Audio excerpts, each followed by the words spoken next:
새누리당이 유승민 원내대표의 거취를 결정하는 의총을 열기로 하면서 어떤 식으로 결론이 날지 관심이 쏠립니다. 네, 자연스럽게 총의가 모이는 쪽에 무게가 실리지만 표결 가능성도 있습니다. 박경준 기자입니다. 첫 번째로 예상 가능한 시나리오는 토론을 거쳐 유승민 원내대표의 사퇴로 의견이 수렴되는 겁니다. 당내에도 개파 간 정면 대결을 막고자 표결은 피해야 한다는데 적잖은 공감대가 형성돼 있습니다. 비박계 안에서도 파국은 막아야 한다는 목소리가 있어 이러한 예측은 가장 설득력을 얻습니다. 당장 비박계의 좌장인 김무성 대표부터 사퇴 쪽에 힘을 실은 상태입니다. 가능한 표결로 가지 않도록 하는 노력을 하기로 했습니다. 그래서 권고, 결의안 채택을 위한 요청이다. 유 원내대표의 사퇴에 반대하는 비박 강경파가 뜻을 굽히지 않으면 최후의 수단인 표결을 해야 합니다. 어떤 결론을 정해놓고 의원총회는 형식적으로 추인을 받는 또 수용을 하는 그런 자리라고 하면 사실은 의원총회의 본질적인 의미가 퇴색되는 것이고, 유 원내대표가 의총 결과를 따르겠다고 한 만큼 비박계의 이탈이 적어 사퇴 반대표가 많으면 재신임을 받게 됩니다. 반대의 상황이라면 유 원내대표는 즉각 사퇴를 선언할 가능성이 큽니다. 유 원내대표는 오늘 의총에 불참하겠다고 밝혔습니다. 고뇌를 거듭하다가 정치적, 도의적 책임을 지겠다고 판단하면 의총 전 다진 사퇴 의사를 밝힐 것이란 관측도 나옵니다. 연합뉴스TV 박경준입니다.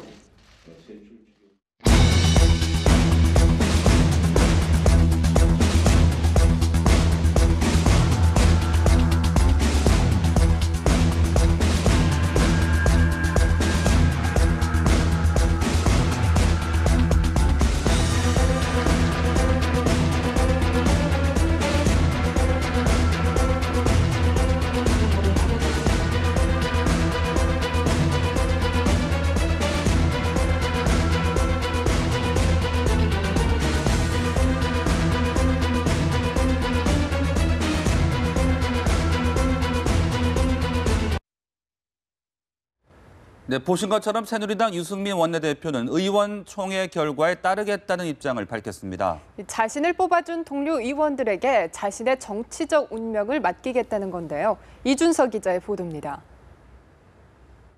의원총회를 열어 사퇴 공고한 채택을 시도하겠다는 최고위원회의 결정이 나오자 유승민 원내대표는 먼저 자리에서 일어났습니다. 제가 더 이상 있을 이유가 없고 나머지는 최고위원들이 알아서 하시겠죠. 예, 저는 하여튼 총 소집 요구에 응했고 총회에서 결정되는 대로 따르기로 했습니다. 사퇴를 종용하는 지도부의 불만을 드러내는 동시에 동료 의원들에게 자신의 거취를 맡기겠다는 평소 입장을 재확인한 겁니다.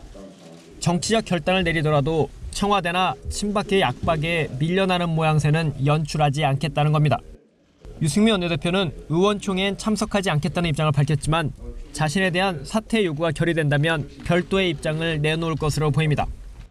당 원내대책회의와 국회 운영위원회까지 각종 회의를 주재하며 평소와 다름없는 업무 모드를 유지한 유승민 원내대표.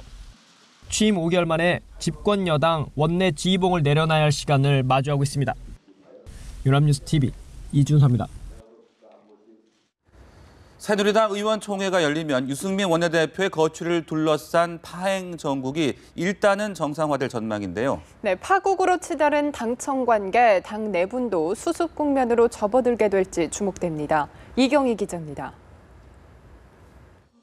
신뢰를 어기는 배신의 정치는 결국 패권주의와 줄세우기 정치를 양산하는 것으로 반드시 선거에서 국민들께서 심판을 해 주셔야 할 것입니다. 박 대통령이 국무회의에서 유승민 원내대표의 사퇴를 촉구한 지 13일 만에 열리는 새누리당 의원총회. 지도부가 기대하는 시나리오는 의총에서 사퇴 권고 결의안이 채택돼 유승민 원내대표가 물러나고 갈등이 봉합되는 수순입니다. 이렇게 되면 유승민 파동으로 청와대와 여당 간 소통이 두절된 상황이 해소되면서 당 내홍도 잦아들 것으로 보입니다. 그러나 갈등 봉합은 말 그대로 봉합일 뿐 완전한 수습은 아닐 것이란 관측이 많습니다. 포스트 유승민 정국에서 개파 간 세대결이 본격화하면 언제든 갈등은 재점화할 수 있기 때문입니다. 당장 총선까지 이어질 차기 원내대표 자리를 두고 경선이 벌어지면 친박 대 비박 간 경쟁이 다시 펼쳐질 가능성이 높습니다. 친박계에서는 이주영 의원이나 청와대 정무특보를 사임한 주호영 의원을 눈여겨보고 있다는 관측이 벌써부터 나오는 가운데 비박계에서도 자리를 뺏기지 않기 위해 최대한 세를 끌어모을 것으로 보입니다.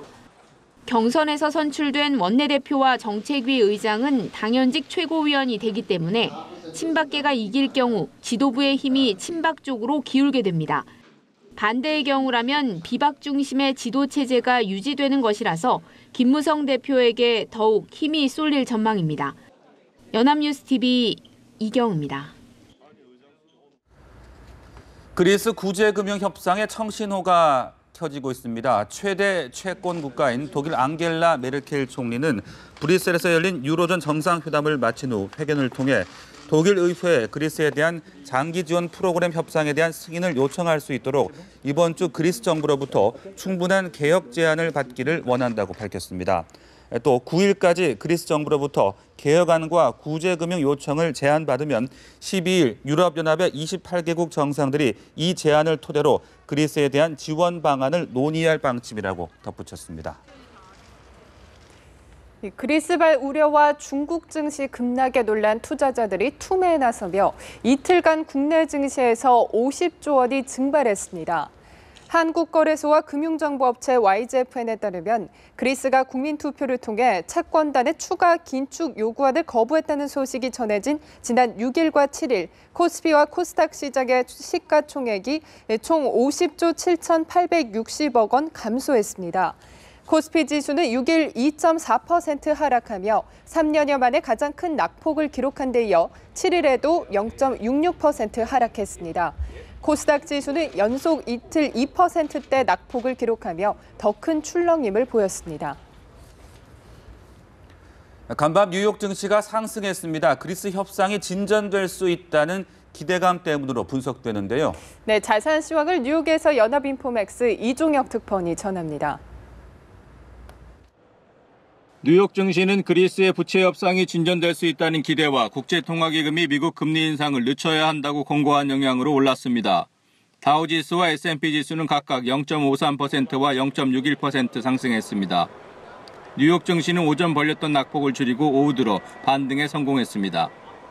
유로존 정상들이 그리스의 또 다른 채무 불이행을 막기 위해 긴급 재정 지원을 고려한다는 소식이 증시에 긍정적인 영향을 미쳤습니다. 이탈리아 총리는 유로존의 정상들이 오는 12일 그리스 관련 정상회담을 다시 개최할 수 있다고 밝혔습니다.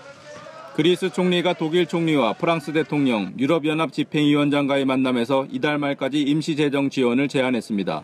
그리스는 또 새로운 금융지원 관련 제안서를 제시할 예정입니다.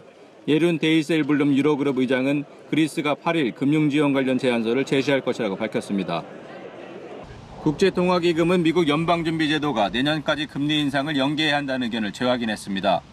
연준이 너무 이른 금리 인상에 나설 경우 미국의 경기 회복을 지연시킬 수 있기 때문입니다. IMF는 연준이 경기 성장에 대해 지나치게 낙관적이라는 게 증명되면 내년 정책 변경 압력을 받을 것이라고 덧붙였습니다. 알코아가 8일 실적 발표에 나서면서 본격적인 미국 기업들의 2분기 어닝 시즌을 알립니다. 미금리 인상 기대에 따른 달러 강세가 미국 기업 실적에 어떤 영향을 끼쳤는지가 관전 포인트입니다. 뉴욕에서 연합인포맥스 이종혁입니다. 내년도 최저임금 협상이 노동계와 경영계 입장차가 워낙 커 진통을 이어가고 있습니다. 최저임금위원회는 어제 저녁부터 오늘 새벽까지 11차 전원회의를 열고 근로자위원들과 사용자위원들이 제시한 내년도 최저임금 인상안 절충 작업을 벌였습니다. 노사 양측의 입장차가 좁혀지지 않으면서 오늘 새벽 공익위원안 제출이 요구됐습니다. 공익위원들은 올해보다 6.5% 오른 5,940원을 최저, 9.7% 인상된 6,120원을 최고치로 하는 심의 촉진안을 제시했습니다. 하지만 근로자위원들은 공익위원안은 도저히 수용할 수 없다며 오늘 오전 5시 30분쯤 집단 퇴장했습니다.